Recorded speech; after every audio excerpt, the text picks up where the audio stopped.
Jawahar news 11 Bharat देख रहे हैं आप। आपके साथ मैं हूं अभिषेक भारती। जो कहूंगा सच कहूंगा और डंके की चोट पर कहूंगा। 1932 1932 1932 1932 1932 और 1932। मैंने इतनी बार 1932 दोहराया क्योंकि झारखंड के हर कोने से यही आवाज उठ रही थी कि 1932। एक आम झारखंडी यही मांग रहा था कि 1932, लेकिन जिससे मांग रहा था वही नहीं कह रहे हैं कि 1932। वो कह रहे हैं 1936 भी संभव है, 2005 भी संभव है। हम अभी पढ़ रहे हैं तो सवाल है कि अब उसका क्या जो 1932 1932 1932 कर रहा है। क्या करें भाई। झारखंड मुक्ति मोर्चा जिसके चुनावी घोषणा में था कि अब सत्ता में आएंगे तो 1932 का खतियान लागू करेंगे, सत्ता में आई। लेकिन विधानसभा में मुख्यमंत्री हेमंत सोरेन बोले कि भाई अगर हम 1932 लेकर के भी आएंगे तो कोर्ट इसको खारिज कर देगा। हम फिर भी स्टडी कर रहे हैं, अध्ययन कर रहे हैं। जेएमएम में एक विधायक हैं लोबिन हेम्ब्रम। लोबिन हेम्ब्रम बोले कि ना 3 तारीख को मैं एक रैली करूंगा, एक सभा करूंगा और उसके बाद अपनी गाड़ी में सत्तू रखूंगा, चना रखूंगा, पानी का बोतल रखूंगा और मैं झारखंड के टूर पर निकल जाऊंगा। पूरा झारखंड घूमूंगा और पूछूंगा 1932 1932 1932 1932। आज लोबिन हेम्ब्रम के गुरु मैं इसलिए कह रहा हूं क्योंकि दिशोम गुरु शिबू सोरेन के बाद अगर लोबिन हेम्ब्रम जेएमएम में किसी को सबसे ज्यादा तवज्जो देते हैं तो वो हैं स्टीफन मरांडी। आज स्टीफन मरांडी ने एक प्रेस कॉन्फ्रेंस की और उन्होंने लोबिन हेम्ब्रम की तमाम हरकतों को कहा कि ये तो पार्टी विरोधी हरकतें कर रहे हैं। सियासत है, आज इसी सियासत पर बात होगी, इसी के तमाम एंगल पर बात होगी। कोशिश करेंगे स्टीफन मरांडी से डायरेक्ट जुड़े, कोशिश करेंगे लोबिन हेम्ब्रम से फोन पर बात करें, तमाम पहलुओं पर चर्चा करें और ये तमाम चीजें होंगी डंके के चोट पर।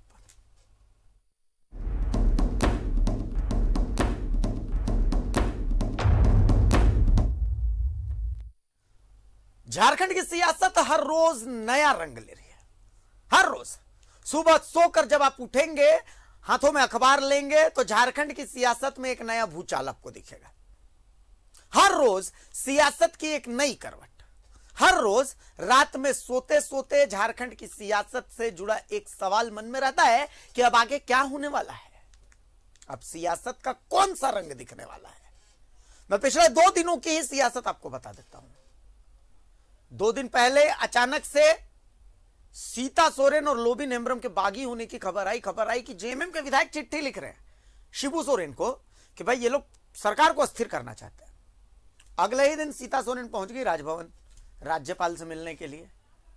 सीता सोरेन ने मीडिया से बात करते करते कह दिया कि भैया उनसे जाके पूछिए ना जो रातों रात चार्टर्ड प्लेन से दिल्ली जाते हैं, कौन जाता है, कैसे जाता है, कुछ नहीं। अब आज अचानक पता चला कि लोबिन हेम्ब्रम जो सभा करने वाले थे जेएमएम की तरफ से, उसको लाल झंडी मिल गई है। लाल झंडी मतलब हमारे को कोई लेना देना नहीं इससे। यह सभा लोबिन हेम्ब्रम की है, पर्सनल। जेएमएम कार्यकर्ताओं को ताकीद किया गया है कि आप लोग उसमें नहीं जाएंगे। तो अब फिर यहां पर स्थिति आ जाती है कि अब आगे क्या होने वाला है, लोबिन हेम्ब्रम क्या करने वाले हैं। देखिए एक रिपोर्ट है छोटी सी, पहले उस रिपोर्ट को देख लेते हैं फिर आगे बातचीत करते हैं। झारखंड की सियासत रोज नया रंग दिखा रही है। शुक्रवार की सुबह इस खबर के साथ हुई कि जेएमएम सुप्रीमो शिबू सोरेन के पास एक चिट्ठी पहुंची है। ये चिट्ठी जेएमएम विधायकों की तरफ से लिखी गई, जिसमें लिखा गया है कि सीता सोरेन और लोबिन हेम्ब्रम सरकार अस्थिर करना चाहते हैं। जिसके बाद सीता सोरेन राज्यपाल से मिलने पहुंची। राज्यपाल से मिलने के बाद वो मीडिया के सामने आई और उल्टा सवाल जेएमएम पर दागा। पार्टी उन पर कार्रवाई क्यों नहीं करती जो चार्टर्ड प्लेन से दिल्ली जाते हैं। इस बयान के बाद सियासत फिर से अपनी रफ्तार से गर्म हो रही। अब एक और खबर है। रविवार को होने वाली लोबिन हेम्ब्रम की प्रस्तावित रैली पर प्रशासन की रोक लग गई। कोरोना गाइडलाइंस का हवाला देकर जिला प्रशासन ने रोक लगा दी है। जेएमएम ने अपने कार्यकर्ताओं को रैली में नहीं जाने को कहा है। साथ ही साहिबगंज जिला के सभी प्रखंड अध्यक्षों को इस बाबत निर्देश दिया गया है। रैली को बताया गया लोबिन का व्यक्तिगत कार्यक्रम। जेएमएम ने कहा कि गांव-गांव में कार्यकर्ताओं तक ये संदेश पहुंचाया जाए। खाद्यान्न आधारित स्थानीय नीति की मांग को लेकर है लोबिन की रैली। हर आदमी के साथ बैठ के जिस ढंग से आप लोग भी देख रहे हैं कि ओपोजिशन के साथ बीजेपी के साथ बैठक करके वो किस तरह से बात बोल रहा है खतियानी का, इसका मतलब समझ में नहीं आ रहा है कि उसका खतियानी का मतलब क्या है। खतियानी गुरुजी भी बोलते थे, लेकिन खतियानी किस तरह से किया जाएगा ये सबसे बड़ी बात है। खतियानी एक जगह नहीं हुआ है, केवल 1932 में नहीं हुआ, 2005 तक हुआ। और हम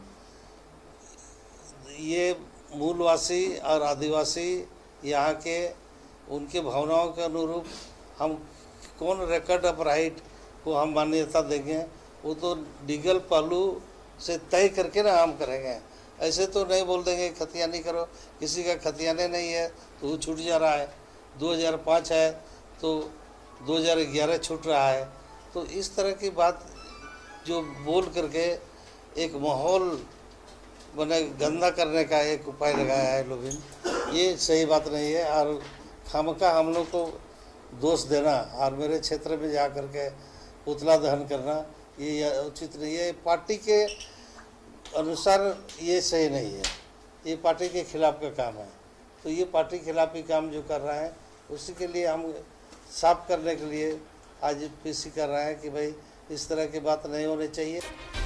तो अब लोबिन क्या करने वाले हैं? लोबिन रैली करेंगे या फिर नहीं, इसे लेकर चर्चा तेज हो गई है। वहीं जेएमएम कोटे से मंत्री जगन्नाथ महतो का कहना है कि सरकार से लेकर पार्टी में सब ठीक है। जो सीता सोरेन जी का क्या बोले हैं राज्यपाल जी का अभी खबर लिया नहीं है, और अस्थिर सरकार नहीं है, सरकार 5 साल चलेगा। वहीं आंसू इसे लेकर सरकार पर निशाना साध रही और इसे पूरे खेल को सरकार का प्रपंच बता रही है। जी को ये स्पष्ट करना चाहिए कि कौन कौन ये कर रहा है, कौन कर रहा है, और कौन कौन लोग चार्टर प्लेन में गए हैं, कहाँ चार्टर प्लेन में गए हैं, किनसे मिले हैं, क्या बात हुई है, सारे बातें सार्वजनिक करना चाहिए। सार्वजनिक करेंगे तो दूध का दूध पानी का पानी हो जाएगा। उन्हें बताना चाहिए सीता जी को कि चार्टर प्लेन में कौन कौन विधायक गए थे, कहाँ गए थे, किससे मिले थे, क्या बात हुई थी। तो ये तो स्वयं उनके घर की बात है, घर की बात को सार्वजनिक रूप से इनको करना चाहिए। सरकार पर अगर ये आरोप सरकार पर है, लेकिन सरकार में रहने के नाते और जानकारी रखने के नाते मैं कहूँगा ऐसी बात नहीं। आरोप में कोई ये नहीं है, दम नहीं है, ये बेबुनियाद आरोप है। तो अब झारखंड की सियासत और कौन सा रंग दिखाएगी? क्या अभी सियासत के और भी रंग बाकी है? सीता सोरेन का अगला कदम क्या होगा? लोबिन हेम्ब्रम का अगला कदम क्या होगा? बोकारो से न्यूज़ 11 भारत के लिए सुरेंद्र प्रसाद के साथ ब्यूरो रिपोर्ट। तो झारखंड की सियासत अब कौन बनेगा करोड़पति खेल रही है। अमिताभ बच्चन नहीं है मान लीजिए, लेकिन यहां एक से बढ़कर एक कलाकार हैं। अब बाकी इस कौन बनेगा करोड़पति में कितने करोड़ का सवाल है वो आप खुद चुन लीजिए, और ऑप्शन भी चुनने का अधिकार आप ही को है। मेरे साथ अभी बीजेपी के प्रदेश प्रवक्ता प्रतुल शाहदेव स्टूडियो में मौजूद हैं। प्रतुल जी, बहुत स्वागत है आपका न्यूज़ 11 भारत में। एक सवाल सोशल मीडिया पर आ रहा है कि भाई जो राम का नाम लेकर के आए थे उन्होंने तो राम मंदिर बना दिया, लेकिन जो 1932 का नाम लेकर के आए 1932 पर पीछे भाग रहे हैं। बीजेपी का स्टैंड इसको लेकर के क्या है? नहीं, देखिए, हम लोगों ने अपने समय में 1985 के कट ऑफ डेट को लागू किया था, और हमारी सरकार ये मानती है, हमारी पार्टी मानती है कि यहाँ के जो आदिवासी मूलवासी हैं उनको 3rd और 4th ग्रेड की नौकरी में प्राथमिकता मिलनी भी चाहिए। और जिस समय रघुवर दास जी सीएम थे उस समय 85 से 90% तक आदिवासी मूलवासियों की इस कट ऑफ डेट के आधार पर नियुक्ति हुई थी। लेकिन झारखंड मुक्ति मोर्चा की बात करें तो उनके तो पार्टी का जो संविधान है उसमें ही 1932 का उल्लेख है कि 1932 के आधार पर वो कट ऑफ डेट के आधार पर नौकरी देंगे। और नौकरी भी किसको देने की बात हो रही है? 3rd और 4th ग्रेड, यानी चपरासी, यहाँ के जो स्वीपर हैं, क्लर्क है, उसकी नौकरी पर तो यहाँ के लोगों का हक बनता है। तो हमने 1985 की एक अच्छी पॉलिसी दी थी। सरकार अगर 1932 लेकर आना चाहती है तो उसे किसने रोका है? लेकिन माननीय मुख्यमंत्री जी ने तो सदन में ही कह दिया कि लास्ट सर्वे के आधार पर ये जो पॉलिसी है उसे इंप्लीमेंट करना वो पॉसिबल ही नहीं है। तो ये तो इनकी कथनी और करनी में अंतर है, क्योंकि जिस आदिवासी मूलवासी को इन्होंने सेंटिमेंटल रूप से ब्लैकमेल करके वोट लिया था 1932 के खतियान के नाम पर, आज कहीं ना कहीं वो यू टर्न मारते दिख रहे हैं। तो पहले सरकार पॉलिसी लेकर आए, कौन सा कट ऑफ डेट ला रही है, तो खुद इन पे विरोधाभास है। आज 2005 तक की बात कर रहे थे स्टीफन मरांडी, तो ये जिस पार्टी का गठन 1932 के खतियान के आधार पर हुआ था, आज वो 2005 पे आ गई। ये कौन सा लॉजिक है साहब? आपने वोट मांगते समय ये नहीं देखा था कि अदालत की क्या पेचीदगियां हो सकती हैं या कौन से कानूनी अड़चन हो सकती हैं? और आप विधायिका हैं, आपका काम कानून बनाना है। आपने प्रीजज कैसे कर लिया कि अदालत इसे स्ट्राइक डाउन ही कर देगी? आपको पॉलिसी बनाकर भेजना चाहिए था। हाईकोर्ट नहीं मानता, सुप्रीम कोर्ट जाते, लेकिन आप अपने वादे से मुकर हैं। दरअसल देखिए भारती जी, ये सरकार सारे मोर्चों पर फेल हो चुकी है और जब भी इनको मौका मिलता है तो इसी तरीके का इनका एक थ्योरी आ जाता है, ये डिस्कोर्स बदलने की कोशिश करते हैं। ये जो गेटअप है, ये अपना गोल पोस्ट बदलते हैं कि चर्चाएं जो है इनके फेलियर पे नहीं जाकर दूसरी ओर जाए। तो ये सिर्फ एक चर्चा को दूसरी ओर ले जाने के लिए ये एक नई चर्चा कर रहे हैं और तरह तरह के आरोप लगा रहे हैं।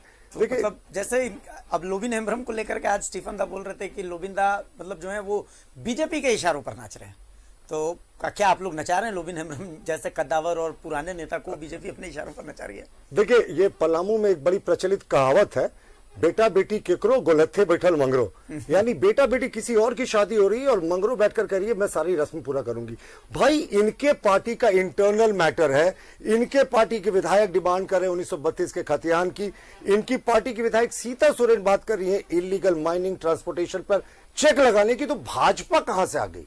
और इससे पहले भी 2-3 उदाहरण अगर आप देखेंगे तो कभी ये फल विक्रेता पे, दिहाड़ी मजदूर पर सरकार गिराने का केस करते हैं, सारे लोग अभी हाईकोर्ट से इन पे प्रथम दृष्टया कोई आरोप साबित नहीं होता, इनके बेल मिल जाता है। रामदास सोरेन जी को सपना आता है कि नहीं भाई, मुझे कॉल आया था कि सरकार गिराने, 2-3 वो जेएमएम के पूर्व पदाधिकारियों का नाम लेते हैं, लेकिन जब उनसे कॉल डिटेल पुलिस मांगती है तो वो कॉल डिटेल नहीं दे पाते हैं। और अब सीता सोरेन जी पर आरोप लग रहा है, लोबिन हेम्ब्रम पर आरोप लग रहा है कि वो डिस्टेबलाइज करना चाह रहे हैं। देखिए, पाकिस्तान में क्या होती है, जब भी वहां जो सरकारें हैं वो प्रॉब्लम में फंसती है तो वहां एक ही गोल्डन वर्ड है, के वर्ड, यानी कश्मीर का मुद्दा उछालते हैं। और झारखंड में सरकारें जब भी प्रॉब्लम में फंसती है तो यह डी वर्ड है, यानी डिस्टेबलाइजेशन की थ्योरी। तो यह डिस्टेबलाइजेशन की थ्योरी ये उछालने लगते हैं। मुझे लगता है कि पूरे तरीके से सरकार हर एक मुद्दे पे फेल है और ध्यान भटकाने की कोशिश। मैं चाहता हूं, मैं क्या जनता भी यही चाहती है प्रतुल जी कि आप हमारे साथ जुड़े रहें, इसलिए जुड़े रहें चूंकि अभी हमारे साथ जेएमएम के वरिष्ठ नेता और विधायक स्टीफन मरांडी जुड़ चुके हैं। तो मैं चाहता हूं कुछ सवालात हैं जो मैं स्टीफन दा से करना चाहता हूं, उन्हीं सवालात के बाद मैं आपके पास भी आता हूं, ठीक है? स्टीफन मरांडी हमारे साथ जुड़ चुके हैं। स्टीफन दा, जोहार, बहुत स्वागत है आपका न्यूज 11 भारत में। जोहार स्टीफन दा, पहला सवाल यही है कि 1932 से आप लोग पीछे भाग रहे हैं क्या? मतलब 1932 लागू करने से जेएमएम पीछे भाग रही है क्या? पीछे नहीं भाग रही है जेएमएम। इसको मंथन चल रहा है कि केवल 1932 करने से नहीं होगा, बहुत सारे सेटलमेंट का ईयर तय किया हुआ है। आज सभी चीजों को देख करके हम लोग सबों को शामिल करने के लिए, तो मतलब चुनाव में जब आप लोग गए थे तो उससे पहले ये सब दादा आप लोग पढ़े होंगे ना? चुनाव में वादा करने से पहले तो ये सब पढ़े ही होंगे। आप तो इतने सीनियर आदमी है, पढ़े लिखे आदमी है दादा, आपसे तो सब लोग सीखते हैं। झारखंड में राजनीति का ककहरा स्टीफन दास से लोग सीखते हैं। तो मतलब मैं समझता हूं कि वादा करने से पहले आप लोगों ने पढ़ा ही होगा ये तमाम चीज। नहीं, 1932 मतलब हम लोग का सिंबॉलिक था खतियानी रैयत। हाँ। सिंबॉलिक है खतियानी रैयत।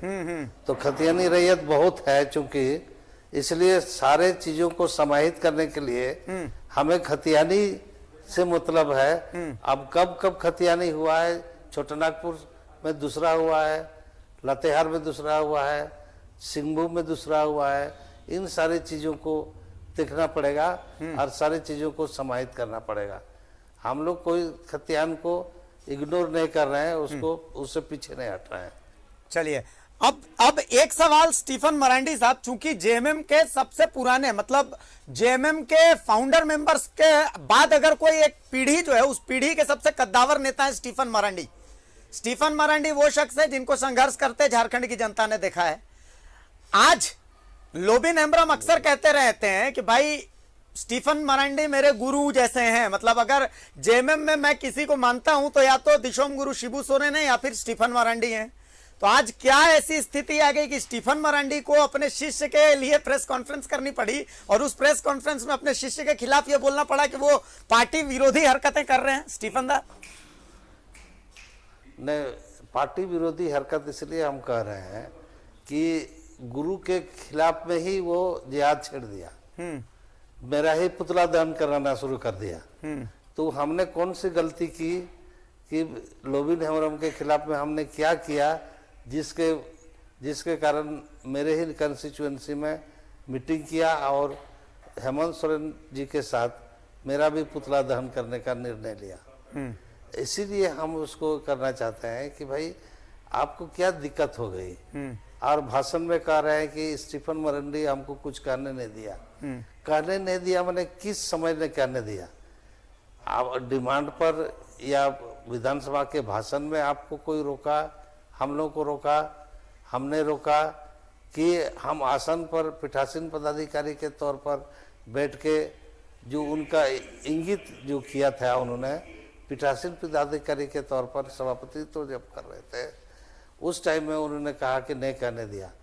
तो वहाँ बैठने के बाद आसन में सबको एक नज़र से लोगों को देखना पड़ता है, उनको बोलने दिया गया है, दूसरे को भी बोलने दिया गया है। और आसन पर इस तरह से चैलेंज शायद उनका इमेच्योरिटी का भाव है कि आप आसन पर आपने उंगली उठाया, जब हम आसन पर बैठ करके आपको नहीं बोलने दे रहे हैं, उसका आप पब्लिक डोमेन में इस चीज़ को ले गए हैं, तो कहाँ तक आपकी मैच्योरिटी है ये अच्छी तरह से समझा जा सकता है। स्टीफन दा, एक सवाल और है, मतलब कुछ लोगों का यह कहना है कि लोबिन हेम्ब्रम को अलग चश्मे से जेएमएम देख रहा है और सीता सोरेन की बगावत को अलग चश्मे से जेएमएम देख रहा है। क्या दोनों को एक ही चश्मे से नहीं देखा जाना चाहिए? देखिए, दोनों को एक ही चश्मा से देखा जा रहा है, लेकिन जितना एग्रेसिव हाल के दिनों में लोबिन हेम्ब्रम जी ने पार्टी के खिलाफ में मीटिंग करना और गुरुजी का पोस्टर लगाना, पार्टी का झंडा लगाना और ऑर्गेनाइजर कोई दूसरे पार्टी के लोग जिस तरह से हो रहे हैं, सब बीजेपी और दूसरे पार्टी के लोग ऑर्गेनाइज कर रहे हैं मीटिंग उनका और मीटिंग कर रहे हैं हमारे एरिया में। तो निश्चित रूप से ये वो तो सुप्रीमो तय करता है कि किस नज़रिया से इसको देखा जा रहा है, लेकिन वो चूँकि मेरे खिलाफ में मीटिंग किया इसलिए हमको प्रेस कॉन्फ्रेंस करना पड़ा है, बाकी हमको कोई एतराज़ नहीं था। लेकिन हमारा पुतला दहन कराना कहाँ तक उचित है और पार्टी विरोधी क्षमा के लोगों के साथ मीटिंग करना और इसको पूरे मैसेज देना पूरे राज्य के अंदर में, ये कहाँ तक उचित फैसला है, इसके लिए हमने प्रेस कॉन्फ्रेंस करना पड़ा है। कुछ लोगों का यह भी कहना है कि लोबिन हेम्ब्रम को अल्टरनेट जेएमएम को मिलने लगा है। जो लोग नाराज होकर के बोरियो से जेएमएम के खिलाफ चले गए थे, अब वापस से जेएमएम से वो लोग चिपकने लगे हैं। इशारा हेमलाल मुर्मू की तरफ है कि भाई हेमलाल मुर्मू की नज़दीकी एक बार फिर से जेएमएम से बढ़ रही है, तो इसीलिए अब लोबिन से मोहभंग होना भी जरूरी है। स्टीफन दा, इसमें भी सच्चाई है क्या? मोहभंग करे नए गतिविधि जो उनका है जी, उस गतिविधि से तो ऐसा तो नहीं लगता है। उनका गतिविधि अगर ऐसा नहीं रहता शायद ऐसी बात लोग सोचने के लिए मजबूर नहीं होते। हमको नहीं लगता है कि कोई हेमलाल मुर्मू नजदीक आ रहा है या ये दूर जा रहे हैं, अपने गतिविधि की वजह से दूर जा रहे हैं, अपने से जा रहे हैं, किसी तरह से नहीं जा रहे हैं। अच्छा, आप इजाजत दें तो देखिए बीजेपी के एक प्रतिनिधि हमारे साथ भी मौजूद हैं, प्रतुल जी हमारे साथ मौजूद हैं। एक सवाल मैं प्रतुल जी से ले रहा हूं। प्रतुल जी, क्या आप लोग जेएमएम तोड़ना चाह रहे हैं? क्या जेएमएम विधायकों को आप बरगला रहे हैं? नहीं, देखिए, मैंने पहले भी कहा स्टीफन जी के आने से पहले भी कि इनके पार्टी का अंदरूनी मामला है और इससे हमें क्या लेना देना। मैं स्टीफन जी की बड़ा सम्मान करता हूं, बहुत पुराने नेता हैं, विपक्ष के नेता भी रह चुके हैं, लेकिन 2-3 बातें इन्होंने कही मुझे लगता है जिसपे गौर करने की आवश्यकता है। इन्होंने कहा कि 1932 के खतियान की जो बात थी वो प्रतीकात्मक थी। ये प्रतीकात्मक कैसे हो सकता है? लातेहार के सर्वे की इन्होंने बात की, तो लातेहार में विशेष परिस्थितियों में 2005 में सर्वे कराया गया था। वो कोई स्लैंग के लिए सिर्फ सर्वे नहीं था, वो एक विशेष नेचर का आया था जिसके चलते 2005 में सर्वे करना पड़ा। झारखंड मुक्ति मोर्चा के संविधान में 1932 के खतियान की बात है। आप आज इसे प्रतीकात्मक कह रहे हैं तो कहीं ना कहीं एक यू टर्न है। दूसरी बात तो फिर इसी तरीके से नौकरी वर्सेस रोजगार की भी बात होगी। माननीय मुख्यमंत्री जी पलट गए, कह रहे हैं कि हमने रोजगार की बात कही थी, नौकरी की बात नहीं कही थी। तो यानी नौकरी भी प्रतीकात्मक था, बेरोजगारी भत्ता भी प्रतीकात्मक था, 32 लाख किसानों के लोन माफी की बात थी, वो चंद हजार पे सिमट गई, वो भी प्रतीकात्मक था। तो मैं इन सारी बातों से सहमत नहीं हूं। और लोबिन हेम्ब्रम जी ने पार्टी विरोधी क्या गतिविधि की, ये इनके पार्टी का आंतरिक मसला है, इसमें हमें बोलने का कोई हक नहीं है। लेकिन जो भी हमने मीडिया में देखा वो सिर्फ 1932 के खतियान की बात कर रहे थे, जो झारखंड मुक्ति मोर्चा की एक तरीके से आप कह सकते हैं आत्मा में शुमार है। तो अगर ये इनके लिए पार्टी विरोधी गतिविधि है तो ये दूसरी बात है। और स्टीफन जी ने कहा कि हम लोगों ने ऐसी बैठकों का आयोजन किया लोबिन हेम्ब्रम जी के लिए, तो मुझे लगता है पुख्ता सबूत के साथ इस बात को कहना चाहिए। हम लोगों का झारखंड मुक्ति मोर्चा के आंतरिक कला जो भी चल रहा है, या जो भी इनके विधायक सरकार के खिलाफ मुद्दों को लेकर मुखर हो रहे हैं, उस पर सरकार अगर अंकुश लगाने के लिए इस तरीके के आरोप लगा रही है तो आप भाजपा को क्यों घसीट रहे हैं साहब? अपना घर संभाले ना, अपने विधायकों को संभाले। ऐसा है स्टीफन जी, मैं अपनी बात समाप्त कर रहा हूं। मैं एक लाइन में अपनी बात समाप्त कर रहा हूं स्टीफन जी, मैं बस समाप्त कर रहा हूं। मैं कह रहा हूं कि आपके पार्टी का भीतर का ये जो प्रॉब्लम चल रहा है उसमें भारतीय जनता पार्टी क्यों इन्वॉल्व होगी, क्यों हम लोग करेंगे? आपको तो अपना वादा पूरा करना, हम तो चाहते हैं कि आपकी सरकार 5 वर्षों तक चले। आपने जितने रोजगार, बेरोजगारी भत्ता, कृषि लोन और तमाम तरीके की बातें कही थी वो आप पूरा करें, और नहीं करें तो जनता एक्सपोज होगी। लेकिन हर एक बात में बीजेपी को अपने आंतरिक कला में जोड़ना, ये मुझे लगता है कतई उचित नहीं है। जी स्टीफन, ऐसा है आंतरिक कला के बाद हम ये कहना चाहते हैं कि हम आंतरिक कला क्या, तुरंत हम देखते हैं कि बाबूलाल जी के साथ बैठे हैं, तुरंत बीजेपी के विधायकों के साथ तुरंत बैठे हैं, तुरंत बयान देते हैं। इससे सबूत चलता है कि कहीं ना कहीं उन लोगों से संपर्क को बनाए हुए हैं, और इस तरह की बात उन लोग भी उकसावा करते हैं या भड़का रहे हैं। चाहे जो उनकी जो मैच्योरिटी हो, उनको तो अपने समझना चाहिए, उनके बहकावे में नहीं आना चाहिए। लेकिन जो गतिविधि दिखी जा रही है उस पर हम लोग कर रहे हैं। हम आपको दोष ऐसा दे नहीं रहे हैं, और बराबर इस तरह का मतलब बीजेपी का कार्यक्रम रहा है। पिछले बार आजसू के कितने लोग चले गए उसमें, पार्टी में किस तरह से गए, ये अच्छी तरह से आप जानते हैं। आजसू बोलते हैं जेबीएम के, तो इसलिए ऐसी बात नहीं है कि अस्थिर है कोई बीजेपी कोई ऐसे कार्यक्रम में आगे बढ़ने के लिए या लोगों स्टीफन दा, एक बात समझ में नहीं आती, लोबिन हेम्ब्रम को लेकर के इतनी सीरियसनेस है जेएमएम में, लेकिन यही जेएमएम जैसे ही सीता सोरेन की बात आती है वहां पर बैकफुट पर नजर आती है। मतलब इस सवाल का जवाब आपने प्रेस कॉन्फ्रेंस में भी, जब पत्रकारों ने आपसे पूछा कि क्या सीता सोरेन पर भी डिसिप्लिनरी एक्शन होगा, तो इस सवाल से थोड़ा सा बचते नजर आ रहे थे स्टीफन दा। देखिए, डिसिप्लिनरी एक्शन हम लोबिन के बारे में भी नहीं कर रहे हैं। हम कह रहे हैं कि इसमें सुप्रीमो अपना तय करे कि अगर ये एंटी पार्टी एक्टिविटीज है तो सबों पर होना चाहिए। हम वो तो सुप्रीमो जानेंगे, सुप्रीमो तय करेंगे। स्टीफन मरांडी कोई तय करने वाला नहीं है किसी विधायक पर एक्शन लेने के लिए। सिर्फ चूंकि मुझ पर इस तरह का लांछना लगा कि हम उनको बोलने नहीं दे रहे हैं। हम कौन होते हैं? न सचेतक है, न हाउस में कुछ है, और हम तो सिर्फ पीठासीन पदाधिकारी के रूप में कभी कभी सभापति अध्यक्ष के कहने पर आसन में बैठते हैं, जिसमें हो सकता है कि किसी को तकलीफ लगा हो। लेकिन आज तक किसी दल के लोगों को तकलीफ हमने होने का समय ऐसा नहीं दिया। लेकिन लोबिन हेम्ब्रम को ही क्यों ऐसा लगा कि हम उसको बोलने नहीं दे रहे हैं? और आसन पर इस तरह से उंगली उठाना शायद एक एमएलए के लिए अच्छा नहीं है। चलिए प्रतुल जी, मेरा यही कहना है। मैं स्टीफन जी को सुन रहा था बहुत ध्यान से, और देखिए 2-3 बातें उन्होंने कही है कि लोबिन जी पर डिसिप्लिनरी एक्शन होगा क्योंकि वो उनकी तस्वीरें थी, बाबूलाल मरांडी जी के साथ बैठे थे, ये सारी बातें तो सार्वजनिक जीवन में रहता है। विधानसभा के अंदर तो हमने माननीय मुख्यमंत्री जी की विधायकों के साथ, भाजपा के विधायकों के साथ गले मिलते हुए तस्वीरें भी देखी। अभी ताजा तस्वीर हमारे पूर्व मुख्यमंत्री रघुवर दास की है, वो एक शिष्टाचार बैठक में बन्ना गुप्ता के साथ गले मिल रहे हैं। तो तस्वीर अगर सार्वजनिक जीवन में किसी व्यक्ति के दल के प्रति निष्ठा का पैमाना बनने लगे तो मुझे नहीं लगता है 81 विधायकों में कोई ऐसे होंगे जिनके दूसरे दल के विधायकों के साथ तस्वीर नहीं होगी।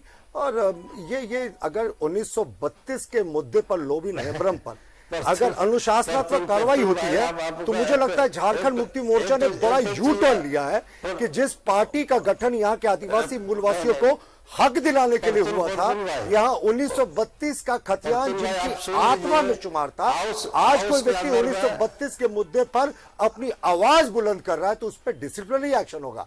तो यही इनके कथनी और करनी का अंतर है। कहा गया आदिवासी मूलवासियों का जवाब ले लेता हूं मैं स्टीफन दास। जी स्टीफन दा बोलिए। आप बोलते हैं बीजेपी की बात, अंदर में जो गतिविधि आप तो शायद सदन के अंदर में नहीं देखते हैं, सदन में जिस ढंग से बीजेपी के विधायक उनको चढ़ा बढ़ा रहे हैं उसे बहुत साफ लगता है। कोई भी स्टीफन मरांडी नहीं, कोई पार्टी का आदमी ये कह सकता है कि बीजेपी के विधायक उनको किस तरह से भड़का रहे हैं, कितना वाहवाही दे रहे हैं और उससे वो वाहवाही में बेचारा उलझ जाता है लोबिन हेम्ब्रम। अच्छा स्टीफन दा, चूंकि लोबिन हेम्ब्रम आपको अपना राजनीतिक गुरु मानते हैं, स्टीफन दा चूंकि लोबिन हेम्ब्रम तो एक बार कभी मतलब ऐसा हुआ क्या कैजुअली आपकी लोबिन दा की बात हुई हो, लोबिन दा के अंदर में जो दर्द है स्टीफन दा को उन्होंने कभी बताया हो कि भाई मेरे मतलब मुझे यहाँ पर परेशानी है, पार्टी में मुझे यहाँ तवज्जो नहीं मिल रही और यही दर्द है मेरे अंदर, कोई इस तरीके की बातचीत आप दोनों के बीच में कभी? देखिए बात होती है, लेकिन एक तो बात हम कह रहे हैं जो उन्होंने आरोप लगाया है कि मुझे कहने नहीं दिया जाता है, बोलने नहीं दिया जाता है, उसमें आपको बता रहे हैं कि एक मीटिंग हम लोग की होती रहती है कि डिमांड पर कौन विधायक किस विषय पर बोलेंगे, कौन डिमांड पर बोलेंगे। ऐसे जब समय का बंटवारा होता है उसमें सचेतक जनरली करते हैं। इस बार हेमंत सोरेन जी ने खुद अपना लोगों से पूछा कि कौन आदमी किस विषय पर बोलना चाहेंगे। उसमें एक मीटिंग बुलाई गई थी जिसमें लोबिन हेम्ब्रम जी गए ही नहीं और बोलता है हमको बोलने नहीं दिया गया। तो ये सब आरोप जो है ना अच्छी बात नहीं है, निराधार आरोप, बेबुनियाद आरोप हेमंत सोरेन पर लगाना, हम पर लगाना कि हमने बोलने नहीं दिया और मेरे क्षेत्र में जाकर के मीटिंग करना, फिर हेमंत सोरेन जी के साथ मेरा पुतला दान करना, ये कहाँ तक है? हम उनके दुख को क्यों नहीं सुनेंगे? हमारा जूनियर है, बहुत नजदीकी है और टिकट देने में भी हमने शुरू में काम किया था लोबिन हेम्ब्रम को, उससे अच्छा रिश्ता भी है, इसलिए ऐसी बात नहीं है। लेकिन इस तरह से एक बेग पलटी मार करके मेरे खिलाफ में मीटिंग करना और पुतला दहन कराना, ये कहाँ तक उचित है हमको समझ में नहीं आ रहा है। चलिए स्टीफन दा एक आखिरी सवाल, स्टीफन दा एक आखिरी सवाल जो आपसे लेना चाहते हैं, एक आखिरी सवाल कि मतलब उन लोगों के लिए जो लोग जेएमएम को वोट दिए थे इसलिए कि भाई उनको 1932 के खतियान आधारित स्थानीयता मिलेगी, मुझे कम से कम 100 लोग अब तक मैं सोशल मीडिया में मैसेज कर चुके हैं कि ये सवाल पूछिए, इसीलिए मैं पूछ रहा हूं उन लोगों के लिए जेएमएम के कद्दावर नेता का क्या संदेश है? क्या अभी भी उनको जेएमएम पर भरोसा रखना है कि 1932 खतियान आधारित स्थानीयता लागू होगी या फिर ये रखें कि उसका कोई अल्टरनेट? विश्वास और भरोसा होना चाहिए, क्योंकि हमने कहा है कि खतियानी रैयत, खतियानी चाहे किसी भी साल में खतियानी अंतिम खतियानी जो रैयत है उसका हम लोग कहते हैं सम्मान करते हैं और उसको लीगल पहलू में आत्ममंथन करके खतियानी को लाएंगे। इसकी बात तो कह ही रहे हैं, लेकिन खामखा उछल कूद करने से फायदा क्या है? पहले देखिए तो कि सरकार क्या कर रही है, खतियानी कर रही है कि नहीं कर रही है। ये तो हम लोग देख ही रहे हैं कि कई तरह का खतियान हुआ है, मैकफर्सन हुआ है, गंजेर हुआ है, हुड सेटलमेंट हुआ है, कौन सेटलमेंट किस कब हुआ है, इसको देखते हुए सारा चीज को हम लोग देख रहे हैं और खतियानी को हम लोग इग्नोर नहीं कर रहे हैं। बात मेरा साथ। चलिए बहुत शुक्रिया स्टीफन दास। प्रतुल जी के पास मैं एक बार फाइनल कमेंट के लिए आ जा रहा हूँ। हाँ प्रतुल जी कुछ कहना चाह रहे थे आप? देखिए स्टीफन जी ने 2-3-4 बातें कही जिसपे बोलना आवश्यक है। देखिए इनके पार्टी के भीतर कौन माननीय मुख्यमंत्री जी पर टिप्पणी कर रहा है, स्टीफन जी पर टिप्पणी कर रहा है, इस पर हमें कुछ नहीं कहना, ये इनके पार्टी का आंतरिक मामला है। अब इनके पार्टी में क्या विरोधाभास चल रहा है, 1932 का खतियान आज इनके पार्टी के लिए एक गले की हड्डी बन गया। माननीय मुख्यमंत्री जी यू टर्न मार चुके। स्टीफन जी ने क्या कहा कि जो आसन है उसका सम्मान होना चाहिए, जो स्पीकर होते हैं उसका सम्मान होना चाहिए, और वो इस बात से नाखुश थे कि लोबिन हेम्ब्रम जी ने कहा कि स्टीफन मरांडी उन्हें बोलने नहीं देते। ये कहते समय स्टीफन मरांडी भूल गए थे कि ये वही झारखंड मुक्ति मोर्चा है जिसके विधायकों ने दिनेश उरांव पर स्पीकर के पद पर रहते हुए जूते उछाले थे। और दूसरी बात जो सबसे महत्वपूर्ण है, पूरे तरीके से स्टीफन मरांडी ने आज के प्रेस कॉन्फ्रेंस में शराबबंदी की वकालत की थी और इस सरकार ने 750 से 1500 दुकानें बढ़ा दी। तो कहां गुरुजी के समय जिस पार्टी का गठन शराबबंदी के मुद्दे पे हुआ था, महाजनों के खिलाफ संघर्ष पे हुआ था, आज वो यहां की जनता को ज्यादा शराब पिलाकर रेवेन्यू वसूलना चाहती, जनता के स्वास्थ्य से कोई लेना देना नहीं। तो इन सब बातों पे उनकी चुप्पी बड़ी संदिग्ध थी। और सबसे जो आश्चर्यजनक बात था, जिस पार्टी का फाउंडेशन यहाँ के आदिवासी मूलवासियों के लिए हुआ है, आज वो 1932 से पीछे हटती दिख रही है, 205 तक के सर्वे की बात कर रही है। तो इनकी कथनी और करनी का अंतर आप समझ सकते हैं। और सरकार गिराने की साजिश तभी सामने आती है जब इनके विधायक सरकार के खिलाफ बोलते हैं। अब इनका कहना था कि भारतीय जनता पार्टी के विधायक क्यों साथ देते हैं लोबिन हेम्ब्रम का या सीता सोरेन का। भाई सारे विधायक अगर जन मुद्दों को उठाते हैं, सीता सोरेन अगर इलीगल माइनिंग को उठाएगी, जो खनिज संपदा का दोहन के मामले को उठाएगी, तो ये तो वाजिब मुद्दा है, इस पर हम क्यों चुप रहेंगे। और अगर 1932 के खतियान की लोबिन हेम्ब्रम बात करते हैं और उन पर डिसिप्लिनरी एक्शन होता है, तो अब आगे कुछ बोलने की आवश्यकता नहीं। गुरुजी के आदर्शों पर चलने वाली झारखंड मुक्ति मोर्चा आज मौजूदा कालखंड में किस स्तर पर पहुंच गई है, ये साफ दिखता है। चलिए प्रफुल्ल शाहदेव साहब, बहुत शुक्रिया आपका इस तमाम चर्चा के लिए। तो देखिए, कुल मिलाकर के हमने आपको सियासत के जो रंग है उन रंगों से आपका तारुफ नहीं करवाया, चूंकि तारुफ तो आपका रोज हो रहा है।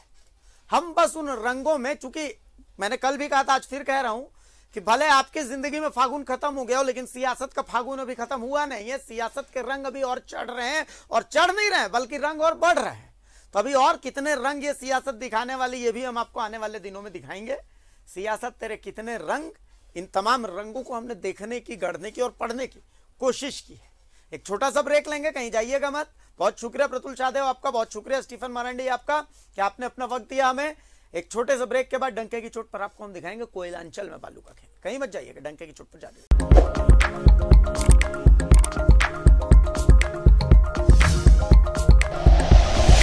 Like and share videos, subscribe करें हमारा चैनल और प्रेस करें बेल आइकॉन। न्यूज़ 11 भारत, सच है तो दिखेगा।